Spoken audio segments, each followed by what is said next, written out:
Today's guest is Anthony Scaramucci, the founder and managing partner of SkyBridge and founder and chairman of SALT. He's a longtime entrepreneur who has been a vocal figure within the crypto space and against the Trump administration in recent years. We're excited to have him on the show today to hear his perspectives. Anthony, welcome on. Thank you. It's good to be with you guys. It's good to be with you too. What's going on? What are we talking about? Well, to start off, we ask all our guests, can you tell us, what does crypto in America mean to you? Your show or crypto in America generally, right? Your show. Hey, I mean, you can talk about the show. Your show. Yeah. Okay, so your show, I listened to your show for a number of different reasons, but the main reason, you guys are good diggers. I feel like when people come on your show, you hear something from them that they're not saying on other shows. I don't feel like this is a canned show. And I think that's one of the big compliments I can give you guys. It's very unfiltered and authentic. So Crypto in America, I love the show. Crypto in America, meaning crypto in America is nascent. It's early, ridiculously early. Now, the weird thing about that is the four of us here have been in the industry for a while. I can speak for myself. 5 years for me. So you guys know it's like dog years. It's like 35 years, right? But I would just say that my peers, okay, I'm 61 years old. My peers don't understand it. They're afraid of it. They listen to people like Warren Buffett and Jamie Dimon. They wouldn't listen to any of the four of us on the show. They would think that we're crackpots and kooks, and why would they own any Bitcoin or anything like that? And so crypto in America is very, very early. And so you are right. I am a vocal critic of the Trump administration because I think a lot of the things that they're doing don't make sense for the country and are actually hurting the country and hurting the people, frankly, that voted for the president, which are lower and middle income people. But you will give them credit on crypto. They've done an amazing job of getting this started. What I mean by that is the regulatory approvals, the mediumness of what they're doing. They don't have to deregulate, but they just have to regulate, and they have to regulate propitiously. And I think they're doing that. And you have to give them credit for that. I want to call balls and strikes on your show. And you'll probably not be surprised by this because you guys know my personality.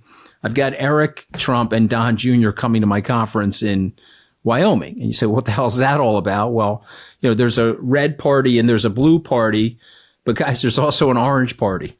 Okay. And we're all part of the same orange party. And so I have no problem with any of that. And frankly, I'm delighted that they accepted my invitation. I think we're coming out to Wyoming, so we're looking forward to that too. Great. All right, well, there you go. See that? We're going to all one big happy family in the crypto community rowing together. Look at that, huh? Anthony, were you surprised at how quickly the GOP has gotten things done in terms of crypto legislation, regulation? Was that a surprise to you, or were you expecting the rapid pace of what we've seen? I'm a longtime observer of the American political scene. I had a disastrous experience in Washington where I was ejected after 11 days from Washington. So I'm a little bit of a cynic on Washington. And what I would say to your viewers and listeners, follow the money. And so I am not surprised, Eleanor, because when you get shellacked the way the Democrats did in the 2024 election, and you've got $250 million coming into these campaigns from Fair Shake and others. It's not just Fair Shake. There were tens of millions of dollars that came in addition to Fair Shake. And you see somebody like Moreno, who's basically a car salesman, knock Sherrod Brown into center field, okay, a 3-term veteran and head of the Senate Banking Committee. You send him, 415 feet into center field. No, I'm not surprised because the Democrats are like, whoa. Turns out Elizabeth Warren, let me just give a news flash here on crypto in America. There are no anti-crypto voters. Okay. You're forming an anti-crypto army for what reason? Nobody gives a shit, Senator Warren. There are pro-crypto voters, and believe it or not, there are single issue crypto voters, but there are no anti-crypto voters, Eleanor. So I am not surprised because these Democrats need to get on side quickly before the 2026 congressional term. You don't want to be standing there running against a pro-crypto Republican when you're spewing anti-crypto nonsense into a vacuum. Yeah, I can't wait to dig into all that. I know there's so much to unpack. I want to take a step back a little bit and just introduce kind of a baseline. why we're talking to you about crypto, right? And so you have been in traditional finance for a long time. I believe you started SkyBridge in 2005, right? Like pre-financial crisis, Yep. coming from Goldman, very traditional sort of background. And you're still here today. You've been pretty vocal about moving into crypto. You mentioned 5 years, but I'm sure you've been kind of in and around the space for quite a while. How did you first get exposed to crypto, and like what caused you to dig in? So, Gerald, I met Hal Finney in 2012. My good friend Peter Diamandis introduced me to him at the Ames Research Center. Peter was running this thing called Singularity University. My son had worked for Peter. And so my son said, Dad, you got to come out here and you got to do this 7-day executive program, which I did. And I learned about product design, and Hal Finney came to speak about the cryptocurrency and specifically Bitcoin. I did not understand it. I thought it was a bunch of BS. I think I sent out a tweet. This is how embarrassing it is, but I'll say it to you. I think I said, I don't understand Bitcoin and I don't care. Caveat emptor. So that is my start in crypto as a huge cynic and traditional finance skeptic. 2014, the Winklevosses. And Eleanor, that picture of you guys was fantastic from the Bitcoin conference. You look like a reverse middle finger, right? You get these two big tall guys and then you in the middle, okay? And these two geniuses, which they are, they're visionaries and geniuses. They tried to explain to me Bitcoin in 2014. My eyes were glazing over. I said, I met the guy Hal Finney that received the first Bitcoin from the Satoshi wallet. Guys, do you think he's Satoshi, Anthony? You think Hal Finney is Satoshi? I don't know. What do you think, Ellen? I don't, the reason I don't like speculating on who Satoshi was, I like the anonymity of Satoshi. I think it actually helps the whole ecosystem of Bitcoin, but I don't know. Maybe, I don't know. His wife obviously denies it. And of course, Hal has passed now, unfortunately. But what I would say to you is that the Winklevosses did not convince me. There I was in traditional finance as a 50-year-old, saying, okay, I got a great business. Why do I need to push my clients into crypto? This would be a disaster for me if I'm wrong. And so I don't know. You can tell me where the prices were at these moments in time where I missed these things. And then in 2017, I was in the White House. This happened on a Wednesday, guys. The reason I know I was only there for one Wednesday, so I actually know it was a Wednesday. I met with two Fed guys that had written a white paper on digitizing the U.S. dollar. And I said, well, what do you mean? Well, I said, we could eventually have a blockchain-based U.S. dollar. I said, you mean like Bitcoin? Yes, like Bitcoin. And then I said to myself, oh my God, here I am at 53. I missed it in 2012. I missed it in 2014. There are two guys from the Fed, two wonky policy guys talking about the blockchain here in the White House. Now, of course, that's eight years ago now. And, the U.S. didn't create a central bank digital currency. Thank God they didn't. But the point I'm making is it opened my mind. I was fired summarily a couple of days later. I went and bought the website skybridgebitcoin.com. I told my staff, we're missing this. We have to understand this. I don't want to be an old TradFi fogey. I really need to understand this. Okay. So we didn't buy it in 18, didn't buy it in 19, early 2020. We're in the COVID debacle. You guys may remember March of 2020. SkyBridge is getting smoked. Okay. We're in traditional credit, structured credit. We're getting our living asses kicked. And I turned to my staff. I said, listen, we got to put some Bitcoin in this portfolio. And my staff was, no, Bitcoin sucks. Bitcoin is hocus pocus and blah, blah, blah. And me and my partner, Brett Messing, who is, been a colleague of mine, friend of mine for almost 40 years now. We met in law school together. We said, okay, we're overruling everybody. We're going to start buying Bitcoin. So we started buying Bitcoin in October of 2020. We actually had a Zoom call with a guy named Michael Saylor, okay, who I think you guys may be familiar with. Familiar. Okay, people listening to Crypto America. And so Michael Saylor, who's basically Bitcoin Jesus, okay, he basically says to me, hey, I thought it was a hocus pocus, akin to malarkey online gambling, but I finally understood it. And when I finally understood it, I couldn't sleep. I had to get myself on the Bitcoin train. And so Brett and I started buying Bitcoin. I think we were $16,000, $17,000 a coin then. I then went on CNBC to say that we were taking a big position in Bitcoin. And then the redemption started for SkyBridge. And so I got sell recommendations from all the wirehouses that we were involved with.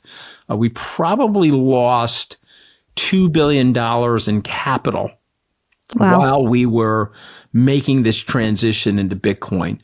And so, if you want to have your sphincter tighten, okay, go against the conventional wisdom and traditional finance and do something as crazy as that. And then, of course, the FTX debacle happened. And then I was written off as a lost homeboy. I was written off as a dunce. And I was written off as somebody that was going to obviously go out of business. And I think we were teasing. We had gallows humor at SkyBridge. I think we were calling it Low Bridge, the bridge to nowhere, the blown up bridge capital. But here's the thing, and here's the learning lesson for everybody that listens to crypto in America, and that is stick to your guns. Okay, particularly if you've done a tremendous amount of research, and particularly if you start to understand something differently than other people. I had missed Amazon. I write about this, talk about it. There was a brilliant idea. Warren Buffett, frankly, I was at a conference where Jeff Bezos spoke. I said, okay, this guy's brilliant. He's going to control most of the retail on the internet. I got to own this thing. And Buffett said, can you believe this thing is worth more than Sears Roebuck? And Sears Roebuck actually has real assets and this thing doesn't. I missed it. And so I said, there's no way at age 57 or 58, however old I was at that time, probably 56, I'm going to miss this. Just not going to miss it. And I'm going to stay in it. And if I get knocked out of business because of it, so be it. And so it's probably too long-winded of a story, but the lesson there is stick to your guns if you've got the research right on something. And then, of course, I wrote a book, The Little Book of Bitcoin, and Saylor wrote the introduction for me. And great book, read it. I think Eleanor was at the book party. Weren't you at the book party? I'm pretty sure I saw you at the yes. book party. Did you sign her book? Hunt and Fish. Yes, you did. You remember what Saylor said at the book party? Remind me. Okay, I don't remember what I had for breakfast basically yesterday. said he read the book, loved the book, got to the last chapter, and got mad at me and called me from his yacht. He was floating around in the Mediterranean, and he called me and said, what the hell's wrong with you? I said, what do you mean what's wrong with me? He says, well, you wrote this beautiful book about Bitcoin, and you're recommending to people a 2% allocation. What the hell is wrong with you? I said, well, I'm a fraidy cat. I'm a TradFi fraidy cat. He said, well, how much of your net worth is in Bitcoin? So it's like 70% now, guys. But at that time, it was like 50. And again, it's because of appreciation.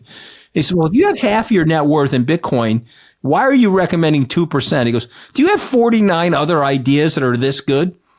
I said, no, I don't. He says, all right, change the last chapter of this book, which of course I did. And he teased me at the book party and told everybody there that story. But Michael, to me, is a superstar and a genius. And something weird has happened to people like me and Michael, and even Novogratz for that matter. Novogratz, very successful TradFi guy, but we're all in our early 60s. And I feel like this is the best leg of our careers. How crazy is that, right? And Saylor would tell you that he was competing against Microsoft as MicroStrategy. And it turns out that he wants to own the operating layer of money, which he himself didn't even invent.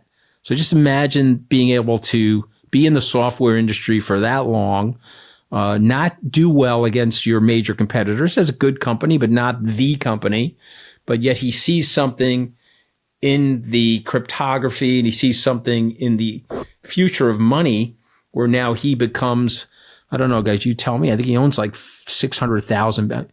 If I'm exaggerating, stop me, but I think it's between 500,000 or 600,000 Bitcoin. No, I think they bought another, 750 like yesterday? Okay. Like that. All right, yeah. So there you go. Yeah. So to me, he's a visionary. In a weird way, SkyBridge is a strategy darling, meaning, we're locked and loaded. So I own some Solana. I do own some other coins. So no one can say that I'm a Bitcoin maximalist, but from a business perspective, SkyBridge is a Bitcoin maximalist company in the sense that we own a ton of it. We're invested alongside of some great people at Galaxy that own a ton of it. Have a big position in Brevin Howard Digital. They own a ton of it. and we're in the Bitcoin space. We're in the digital economy space. I don't know if you all have noticed this recently, but Avalanche has been on a roll. From FIFA launching their own Layer 1 on Avalanche, to VanEck unveiling the purpose-built fund to back ecosystem projects, the world is watching and building on Avalanche. Web3 gaming? Avalanche-based titles like MapleStory and Off the Grid have it covered. Finance? Avalanche has got that down pat too. Entertainment? Built for that as well. On top of that, starting in 2026, Sports Illustrated Stadium will be the first major sports venue to fully adopt blockchain ticketing powered by Avalanche. Backed by a strong network of builders and dedicated community, the momentum is accelerating on Avalanche for games, music, sports, finance, and more. Want to see how Avalanche is driving adoption? Go to avax.network and check it out. Yeah, I want to ask Anthony about the obviously the direct holdings have been very impactful for you guys, and it's got to feel good to be on the right side of that trade, especially mentioning kind of the length of the career. You also just alluded to SkyBridge having a pretty active like fund to funds allocation and taking some early positions in some of the investors that have been very successful in this space. How did that strategy develop? How do you pick managers? Like, what do you look for there? All right. Let's again, we're going to be brutally candid, right? Okay. So the fund to funds business was a great business in 2005 when I started. And it was a democratization business for me. So I grew up in a blue collar neighborhood. I always was upset at the idea that I created a hedge fund. So my career just quickly, I was at Goldman for 7 years. I left and started a hedge fund and a registered investment advisor called Oscar Capital Management. But you had certain thresholds to get into my fund. As an example, my parents couldn't get into my fund. They didn't have enough money for my fund. It's always bothered me from a populist perspective. And so I had this nice size fund. I sold it to Neuberger Berman. Neuberger got bought by Lehman. So I was actually at Lehman Brothers in 2005 when I left to start SkyBridge. And so it's a lot of irony there, because if you said to me, okay, by 2008, SkyBridge will still be around, but Lehman is going to be knocked out of business, I would have never believed that. But yeah. I bring this up because I was trying to democratize the hedge fund industry. I wrote a book called The Little Book of Hedge Funds back then. I just put out a second edition of that book to say, hey, if you want to have some alternatives in your portfolio, you can come to SkyBridge, $25,000, $50,000 investment. I can get you into Steve Cohen and Dan Loeb and these great money managers, Izzy Englander, et cetera. And so why is this an important part of the story? That business has become a typewriter business. Okay. Are typewriters being sold in the US? Yes, but we don't use a lot of typewriters anymore.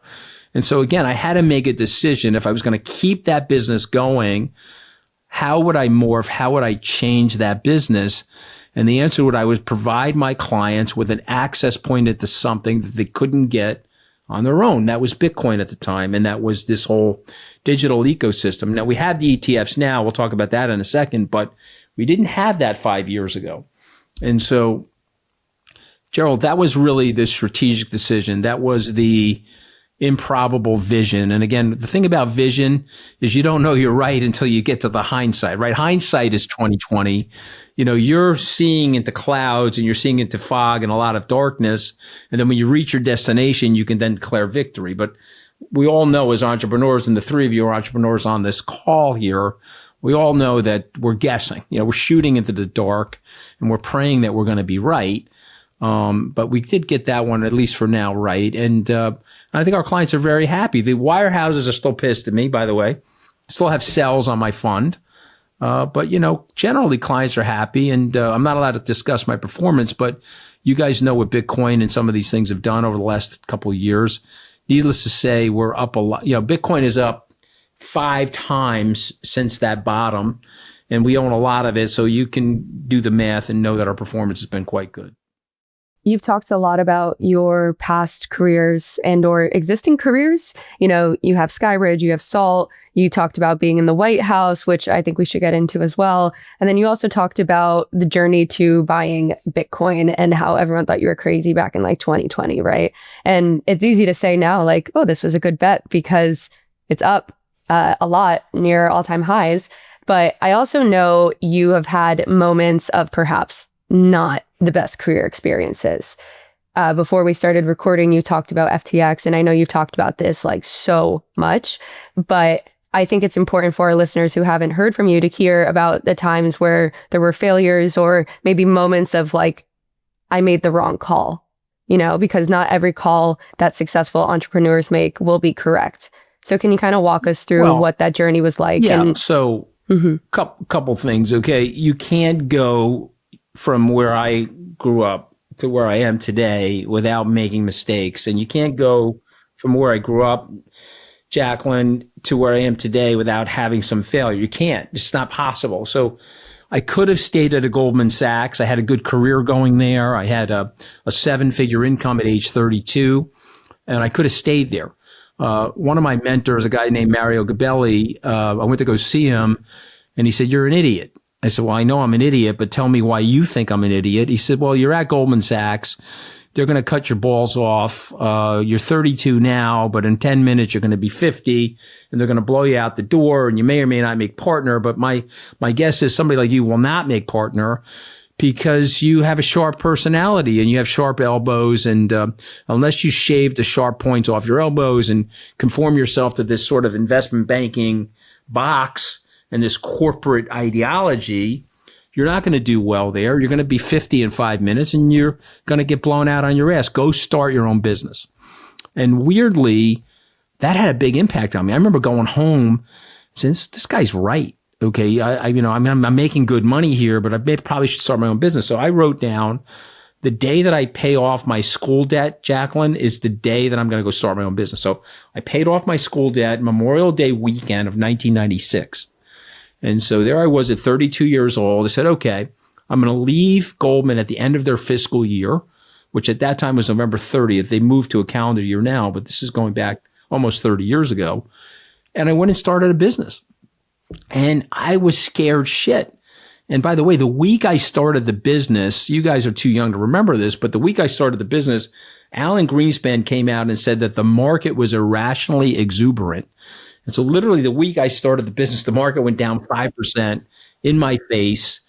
And I was panicked and I was stressed out of my mind. And I had gotten myself sick. Okay. Literally, I had a high fever the first couple of days I started the business. Remember, I had no safety net. My dad was a crane operator. He was 63 or 64. He had a couple of years left before he was retiring. My mother was a cosmetologist. She was a makeup artist. We never saw her on Saturdays because she was out making up the bridesmaids at these different wedding halls on Long Island. Okay. And so I was like, I had no money. I was either going to make it or not make it. And I was scared shit. Okay. So now we made it and we got bailed out by a bull market. You don't confuse brains with a bull market. We sold the business. That was a big success for me. I was able to, buy a nice house and had a nice career going. But it was harrowing. The whole thing was harrowing. To pretend that it wasn't would be a lie. When I started SkyBridge, it was going well, guys, and then we got hit with the global financial crisis.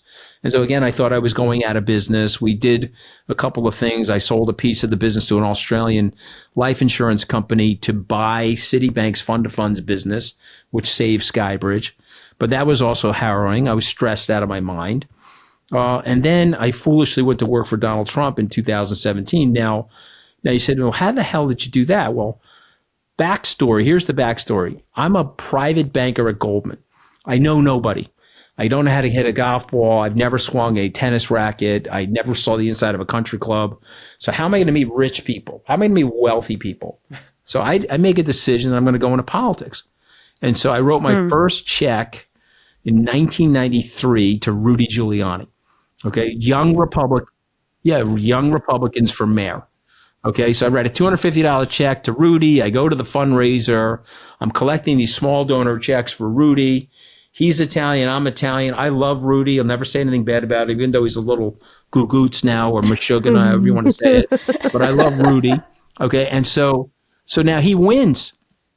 And this is the greatest thing that happens to me because I'm tight with the mayor. I mean, guys, I probably shouldn't say this to you guys. It'd probably be really bad to put this out there publicly. I had like the greatest parking permit in the world Oh in my gosh. 1994. Okay. I was 30 years old. I could park on like two wheels on a fire hydrant in front of Radio City Music Hall on Christmas Eve. We're going to put this out on a social clip, Anthony. Yeah, no problem. That's no true problem. power. Rudy, True power right Mayor, there. Mayor, I Yeah. want to thank you for the parking pass. I no longer have that parking pass. I point out, but You're not I do tight wanna- with Eric Adams like I that. do want to thank you for that parking pass. But anyway, the point I'm making is now I'm collecting clients and I'm in the political world. And I work for the Bush family. I work for Bob Dole. I work for all these different people. Actually, my dad's union was controlled by the Republicans, so that's why I was a Republican. Barack Obama, a classmate of mine, was a couple of years behind me in law school, goes to run for president. So I'm like, all right, never going to meet anybody that's running for president. I have no political ambition. So I write him a check. So now I learned, it turns out that was a bad move because the Republicans are pissed at me. But he's a guy that I played basketball with in law school. So fine, I'm going to write him a check. He becomes president. I go to more White House Christmas parties with the Obamas than I do with the Trumps. I'll just tell you guys that. Okay. So now, Which you didn't was make it to better? that one. I'm sorry. Yeah. Which was better? The White House I never Christmas got party with the invited to. I Trumps? never got invited. I was going to say you didn't make it to that one. Oh, true, I've never true, been true. invited to a Trump Christmas parties, but there's still time. Okay, you know that, right? You never know.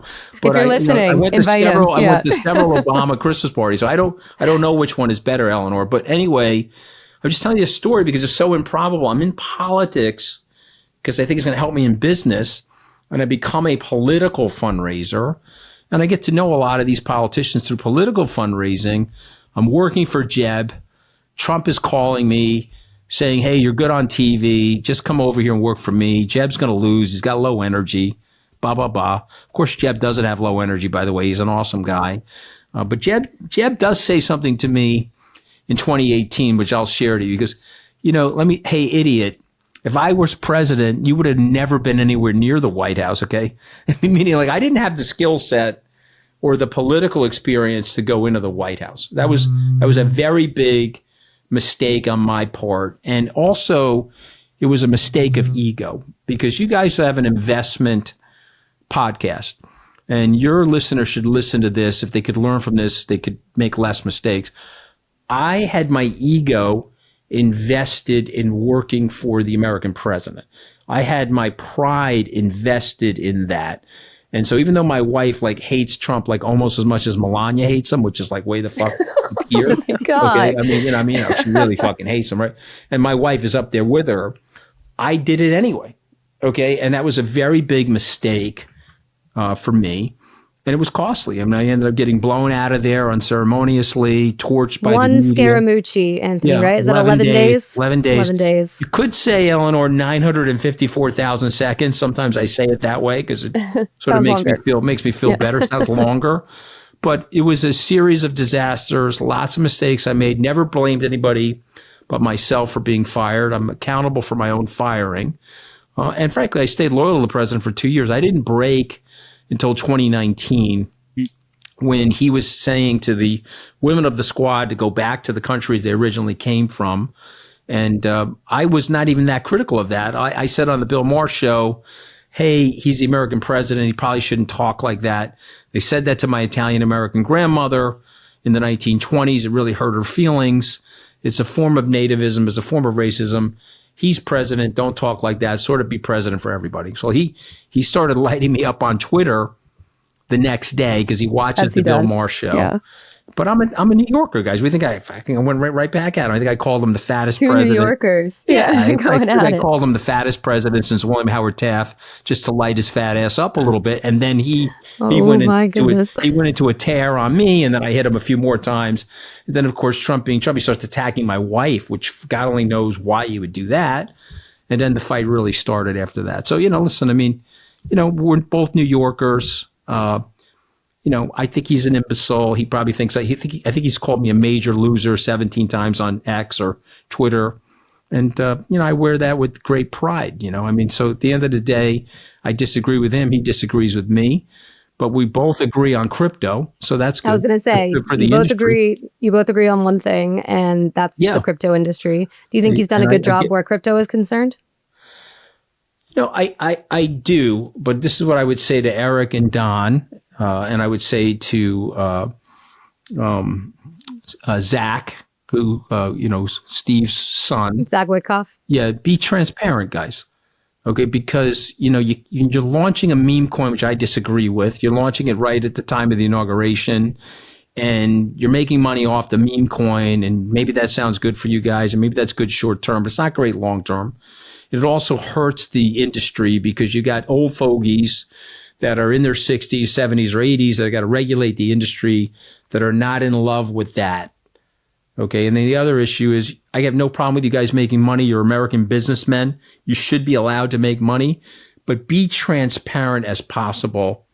Just try to be as transparent as possible, because if you don't, it's going to smell like you're doing something wrong. Even if you're not doing something wrong, there'll be an implication that you're doing something wrong. And then your political adversaries will use that against you. So those, look, no one's going to listen to me. Okay. But that would be my advice to them. Well, I have a follow-up question there just on from you mentioned from the investment perspective. How's it going, Gerald? All right. I mean, this is like pretty fucking out there, this conversation, right? Yeah, no, this is great. Well, I'm curious. There was an enormous sort of vacuum, I think, in liquidity around that time, right? Around when the meme coin was launched. It kind of took the wind out of a lot of sails. And then I think it's even become maybe a bit of a phrase, you don't want to Melania yourself, in the way that second coin was launched. Very early into sort of the run. How do you think about that? Like, would you even think about it as an investor, or like, what did that do to your overall kind of perception of where that left the crypto industry, just from a liquidity and financial perspective? So I look, listen, maybe this is where my traditional finance stuff creeps in a little bit. I'm not a big fan of the meme coins. I think they tarnish the other applications for the industry. I think they tarnish the technological use cases for the industry. I get it. Weirdly, I think Gary Gensler is actually to blame for a lot of these meme coins, because if you just fairly regulated the industry, these meme coins became like Pokemon cards, right? So they weren't really that regulated by the SEC, and so they proliferated. But yeah, no, I'm not a big fan of them, Gerald. And I think the president launching them coincident to going back into the White House, it may be inside of the letter of the law, but it's outside of the spirit of what he should be doing as the American president. That's just my honest opinion. And people can disagree with me. And other people will say that are advocates of his and his family that they could do these things and they're legally allowed to do these things. And I'll say, okay, that's fine. But to your point, liquidity got sucked out. It caused a debacle in altcoins. And some of these altcoins, I think, do have use cases, meaning, something like a Solana or a Sui or an Avalanche. These coins, Polkadot, they have use cases. They will be used. Say, obviously. Yeah, that list. well, that's one. I don't own that one. I'm just talking about the ones that I own. But that does have a use case, and it will be used. Okay. And it will eventually tokenize stocks and bonds, other real world assets. And we'll do this on the blockchain, and this will save people money, and we're going to delayer the economy. The internet delayered the economy. It made things way more efficient. The blockchain can delayer the world of finance. There's $7 trillion of expenses that the globe pays annually for transaction verification. This is credit card verification, wire transfers, using attorneys and lawyers and the transactions of real property. A lot of this stuff can get truncated and bypassed by the blockchain. And, listen, we're making a call right now. We're sitting here on a George Jetson-like device. There's 4 of us talking to each other. And since we pay an annual or monthly fee for our Wi-Fi, it's not really costing us anything to do this, but we couldn't do this 40 years ago. If I was in Europe 40 years ago, I wanted to call my mom. I had to go to the post office. I got a calling card, $15 for, I think it was like $3 a minute. I could make a 5-minute call. And now you can go to any cafe in Rome and log into the internet and make a FaceTime call, make a George Jetson call to somebody. That should be happening in finance. We should be bypassing all the costs associated with the transaction verification and using this trustless system known as the blockchain to make that happen. But when you're launching meme coins and you are trying to convince people that are my age, frankly, or older than me to embrace this technological change, you're hurting it. You're almost creating this unnecessary speed bump because it doesn't smell right to people. And again, that's my opinion. I'm pretty sure you guys invited me on to share my opinion, so that's my opinion. We welcome your opinions. Don't worry. Speaking of opinions, what are the other issues you see with the way that President Trump is leading the administration this time around in regards to the crypto front? Do you think he has helped or hurt the industry, or a mix of both? No, you talked about the meme coins, but generally helped the industry. Generally helped the industry. He's raised the profile of the industry. I think Sachs gets an A+ from me. I'm not just saying that because I like him and we have a relationship. I'm saying that because he's done a great job. Okay. Bo Hines, a little bit nervous. Bo, if you listen to this podcast, just relax. When you're meeting me backstage at like the Solana conference, I don't bite. And even though I'm not a MAGA person, you can say hello. And even if we took a picture together, Trump would probably fucking laugh. So don't worry, Bo. Okay, you're a young kid. Don't worry. You can hang out with the mooch. No problem. But, and by the way, Eric and Don are coming to my conference. So that should also tell you, Bo, it's okay. It's safe to come into the water. We can have a political disagreement, but we can be aligned on certain things. I think we're Americans first. I'm a patriot first and a partisan last, frankly. But what I would say to you about what you're asking is he's generally been good for the industry, and they've done a good job. And Sachs in particular, by waiting on the Bitcoin reserve and suggesting to people that he wants this to be a bipartisan thing, I think is really smart because, we don't have a debate from a partisan perspective on oil, rare earth minerals, gold. All these things are in our strategic reserve. Let's not have a debate on crypto. Let's get it to a post-partisan situation. And I think they've done a very good job with that. Now, the meme coin stuff I don't love. I think it hurts us if it's, again, just being honest about it. But generally, they've done a really, really good job, and they need to be applauded for that, and they need to be encouraged.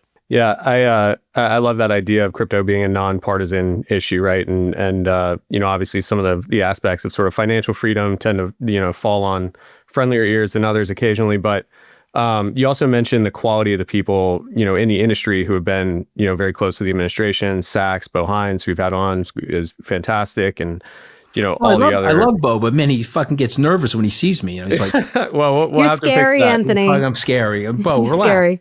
Bo, relax, okay? We'll broker. I don't have to be a MAGA person. I'm a crypto person, okay? We're both good, Bo. Yeah, and then right. So you have other folks. Brian Quinten's obviously going to CFTC. Atkins over at the SEC. So a lot of people coming into the administration, with great heads on their shoulders. There's also been, I guess, maybe an opportunity for another hot take here. A lot of pardons given out to folks in the industry by the president, some potentially maybe more deserving than others, obviously Ross Ulbricht. And, I'm curious, I just want to get your take. The industry, I think, has mixed feelings on this. Given your kind of history with FTX and SBF, do you think a presidential pardon for Sam would be a positive for the industry? Do you think that would be something you would welcome? What are your thoughts on that? So let me talk about pardon power in general. Okay. I think that the president has to be careful with it because you don't want it to come across as capricious, or you don't want to have it come across as linked to something. I think people do deserve a second chance. Remember, I'm Roman Catholic. I'm still a practicing Catholic. So I obviously believe in redemption, and I obviously believe in some levels of prison reform where you don't want some recidivism in the prisons and so forth. And so I'm all for the president pardoning people. And we could probably, Gerald, go down a list and I could say, love that one, don't like that one, love that one. Okay. And I know the Ross pardon was a very big positive for Bitcoiners, at least the OG Bitcoiners. I don't know Ross and I don't know the whole situation there. But here's what I do admire about Trump. He said he was going to do it, and then he went and did it. Okay. Now, if you're pardoning violent J6ers versus non-violent J6ers, I don't know. There's probably going to be an issue with that. I'm sure there's some people at the Justice Department. I'm sure there's some families where their police officers were hurt during those acts of violence. Probably not in love with that. Okay. So, but let's go over the crypto ones for a second. In general, okay, I think he's trying to send the right message to people. He pardoned a good friend of mine in his first term by the name of Michael Milken. Maybe you guys would remember Mike Milken, but Michael Milken, I think, has paid his dues. I think Michael Milken is an awesome guy. I mean, whatever mistakes he made 30 years ago, I like the fact that he's been pardoned. So I do believe in the power of pardoning. You're asking me something specific about Sam. I have a soft spot for Sam. I liked Sam. Now, Sam broke my heart, and Sam hurt me almost catastrophically, since we're talking so honestly on this podcast. I mean, there was a reason why Bloomberg wrote my financial obituary. Things looked very bleak for me in SkyBridge after I sold 30% of my business to Sam. And I'm announcing that on CNBC with great fanfare. 9 weeks later, I go from hero to zero, where he's now going to jail, and I have to turn over all my paperwork, documents, text messages to the Department of Justice. Now, another big lesson for people. Okay. I'm not the guy to do anything wrong. Okay. I grew up with a dad that was very strict.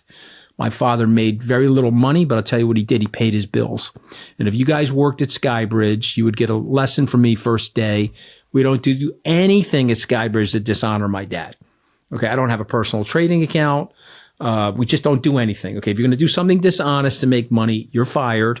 And I'll take a green garbage bag out of the fucking drawer, pack all your shit in it, and throw it into 54th Street. Okay. Because we're not going to do that. So if you have integrity, you're always going to have opportunity. So the Department of Justice crawled through all of our books and records. I sat for 4.5 hours of testimony. It wasn't just the SEC. It was the Southern District, the FBI. They had everybody there. And I took them through what I learned and what happened. Did Sam commit fraud? Okay, I believe that he did. Okay, I believe that he committed fraud. He committed fraud in a premeditated way and a knowing way. Now, is he a genius? And could he be forgiven? Could he have had somebody next to him to corral his worser instincts? Yes. Did people ultimately lose money in FTX? They obviously didn't, because FTX returned a lot of money. And Sam was a genius. And had he not done anything wrong, he'd probably be worth, instead of being worth 100 billion, maybe worth 20 to 30 billion. Okay. But he did something wrong, and he's paying the price now. And the question is 25 years too steep of a price? And so you're asking me a direct question. I think it is. I think it's too steep of a price for what he did. And so, pardoning him, I wouldn't recommend that. Commuting his sentence or reducing his sentence, would be something that if someone came to me and said, hey, would you reduce his sentence? I would say yes. And even though he harmed me, guys, I'm a victim of his crime. The guy really hurt my reputation. He hurt my business. I'm still entangled in the goddamn thing, you know. But I don't have anything other than a bad feeling for Sam. I don't have a vengeful feeling for him or anything like that. And so, that's my opinion there. No, it's a very unique perspective. And you did mention one thing on, you mentioned your legal background, and obviously as an attorney, you think about like damages, things like that a lot. In the FTX bankruptcy claims, there's been a lot of issues that people have with getting back like the current value of the asset in like 2018. I don't know how much you can speak on this, but versus obviously you're talking about the liquid value of the asset today. What is your perspective on that? I mean, it's obviously a very controversial subject for people who are involved in that process. Obviously, I'm still involved with the thing. My lawyers tell me I can't really speak about it, Gerald, so I'm not gonna. But I'll just say something broadly. That this is a new industry. And unfortunately, when you're in a new industry, you do get some excesses and you do get some over leverage and you get some fraud. I saw this 25, 30 years ago in Internet Web 1. We got a lot of that. And so I think we're getting past it now. I think we're starting to mature, which is a good thing. And I'll say something weird and controversial and contrarian. Gensler actually helped the industry. As much as I can't stand him, I think, he's just a bad, arrogant dude. He actually helped the industry. And so hear me out for a second. He broke the administrative law. Okay. And I can prove that to you because he lost a lawsuit to Grayscale by breaking the administrative law. So I got this wrong. When Bitcoin was at 69,000 in November of 2021, I went on CNBC. I said, okay, this will be 100,000 by the middle of 2022. People said, well, why? I said, well, he's approved a Bitcoin futures. It's nearly identical to the cash or spot market futures. The futures are identical to the spot market. And there's administrative law, which I took in law school, which basically says that you can't be, as an administrator, arbitrary and capricious in the administration of the law.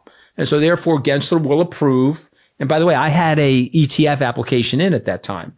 Okay. And he's going to approve my ETF application. That'll be March of 2022. He rejected my application and others. And the lawsuit ensued. Bitcoin exploded to the downside. It put pressure on Sam Bankman-Fried, put pressure on Luna, all the different things, BlockFi, et cetera. And accidentally, he blew up a lot of excesses, a lot of fraud, and a lot of over leverage in the system.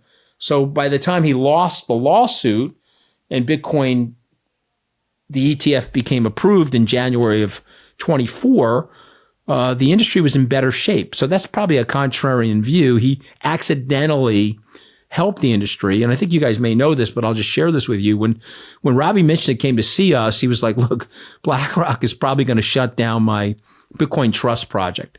We need outside money to prove to the board here that we need outside money. And my partner and I looked at each other, so how much you need? He said, well, 10 million will do it. We wired $10 million over to BlackRock. We were the first outside money into IBIT, which eventually became IBIT. And my partner, Brett Messing, went with Robbie and others to the NASDAQ to ring the bell in January of 2024. So it's an obscure fact, but, we were all in there together. But we were hurting, when I gave Robbie the $10 million, it was January of 2023. And I think Bitcoin was at 16, 17, 18. You guys could look it up. And we were hurting. I'm not going to bullshit you guys and tell you, oh yeah, we were hurting. I was like, fuck, how am I going to get out of this one now? This is a really bad one. Anthony, wasn't there a story where you met Larry Fink in the lobby of a hotel in the Middle East? Yeah. That was Abu Dhabi Finance Week. It was right after he had made the investment in Circle. Congratulations to him on the Circle and the IPO that's coming up, and Jeremy, et cetera. Congratulations to these guys. But I was I was on El Arian Island in the lobby. Larry and I were in the lobby. He's good friends with Pete Brigger, who I'm very close to from Fortress. And he says to me, hey, you're a big Bitcoiner. I said, yeah, I hate Bitcoin. I said, you hate Bitcoin? I said, you can't hate Bitcoin. He goes, yeah, no, I'm a big stable coin fan. But I really hate Bitcoin. I think it's a bunch of bullshit and it's money laundering vehicle, blah, blah, blah. And, literally that's what he said. And I said, well, you got to do more work on it. But huge kudos to Robbie Mitchnick and huge kudos to Pete Brigger and others that orange pilled Larry. And huge kudos to Larry because, let me tell you something. Larry's got an unbelievably successful business. And to have the neuroplasticity and the cognitive flexibility to go from I hate Bitcoin to having the largest, most successful, I don't know where they have, Eleanor, I think you know this better than me, with the 70 billion in that. I don't know. What's in the IBIT now? 70, 80 billion? I'm not sure, but you're going from I hate Bitcoin to, okay, I've got this wrong. I'm now a Bitcoiner and let's launch a Bitcoin ETF, which becomes the most successful in history. And turned arguably all of Wall Street onto Bitcoin. Correct. And I will say this, okay, this is very important for young listeners. You have to be neurally plastic. You have to evolve. You have to accept change. You have to embrace change. You can't sit there and say, I'm just going to use the horse and buggy. I don't believe in the horseless carriage. I'm going to use the wired phone. I'm not going to try the wireless one. You have to embrace the changes that are happening. And there's changes happening right now. There's AI stuff that's going on right now. It scares the living daylights out of me, and I don't want to be a part of it. But guess what? I'm investing in it because I understand that I have to do some fear-based investing. Bitcoin for me in 2020, guys, was a fear-based investment. I'm like, okay, I'm scared shit of this thing, and it could knock me out of business, but I do think it's going to be a very big part of the future, so I'm investing in it. And you have to make some fear-based investments in your career.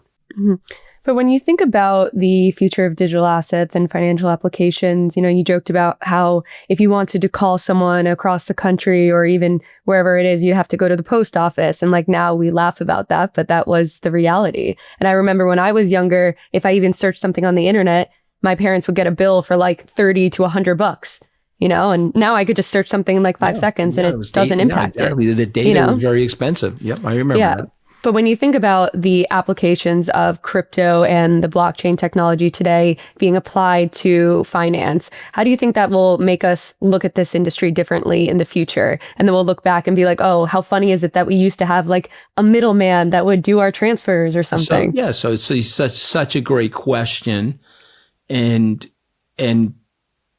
have some like sympathy though, okay, because like and Andrew Sorkin is coming out with a great book this fall on the 29 crash. And so believe it or not, everything you're experiencing right now in legacy finance is still tied to the 29 crash, including the 33 and the 40 Act from the SEC. The SEC, there was no SEC before the crash, then there became an SEC. And all of the bells and whistles and belts and suspenders that you're seeing, Jacqueline, are all tied to that debacle. And then, of course, we've had different varying crashes, the 87, the global financial crisis, et cetera. And so we've had various levels of governmental intervention over time. But what I would say to you is if we can move to further decentralization, the irony is there'll be a greater sturdiness to the financial system. I don't know the exact number, guys. I'm going to say it's north of $1 trillion was blown up in the 22-23 crypto debacle. But there was no governmental bailout. Imagine if $1 trillion got blown out of the banking system, central banking system, money center banking system. The feds would have had to have stepped in. It would have been a debacle. Look at Silicon Valley Bank goes belly up and we have the major debacle, right? So what I would say to you is moving further down the spectrum to decentralization, the irony is it'll be a sturdier existence, okay? U.S. government is a decentralized form of government. And there's a reason, it's the oldest existing footprinted government in the world. We have roughly, it's going to be 250 years shortly, and it's stayed in existence because the power inside the government is decentralized. This is one of the big issues I have with the president. I don't want authoritarian power in this country. I don't trust authoritarians. And by their nature, they become very aggressive in terms of their corruption. The power corrupts absolutely, like Lord Acton said. And so you want a decentralized system. And so the answer to your question for me, further down the spectrum of decentralization, the sturdier things will be, and the cheaper things will be. And lots of that capital that we're spending now on transaction verification will get unleashed and go into the system to create more innovation. Okay, so you have to trust that. And if you trust that, to your point, 5, 10, 15 years from now, we'll look back and say, wow, I'm glad we trusted that. And we're no longer waiting T+1 for our trade confirms or, 4 hours for a banking wire, or could be 3 days if you're wiring something internationally. I love the point about sort of the decentralization of the process that we have for making laws here in the U.S., right? And you alluded back to the 29 crash, the 33, 34, 40 Act, like all these laws that, we have that shape a lot of our modern sort of securities financial system. And you have kind of a unique perspective because you were also around and in the traditional finance industry when we were passing Dodd-Frank, right? And so people talk about, one thing that, democracy and sort of DAOs or crypto share is that it's really hard, it's messy, and nothing is ever perfect. But one of the criticisms of Dodd-Frank was, that it wasn't necessarily going to get everything, and it took maybe a decade to properly roll out and implement.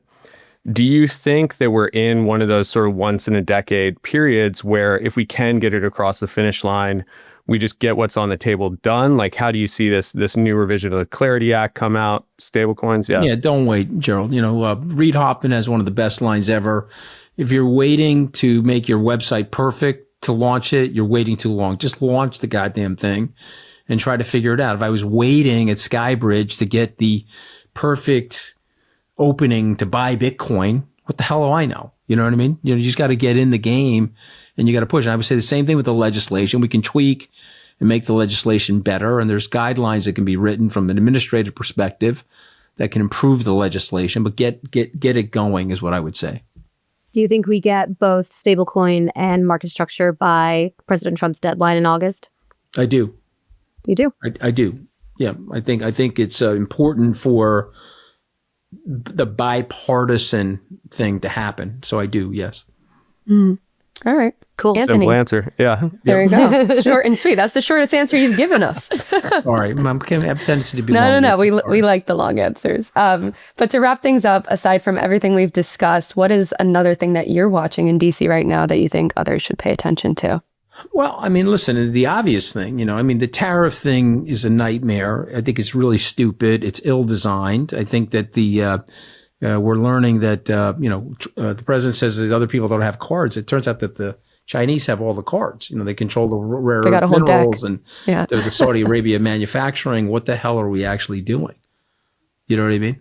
What about Fed Chair Powell? What's your hot take on that, Anthony? He's going to stay. I don't see he's leaving. I mean, he's a long-term traditional guy. He's not going to leave. Why would he leave? Amazing. Anthony, thank you so much. Hey, it was a great pleasure. to be on with you guys. Thanks All right. again, Anthony.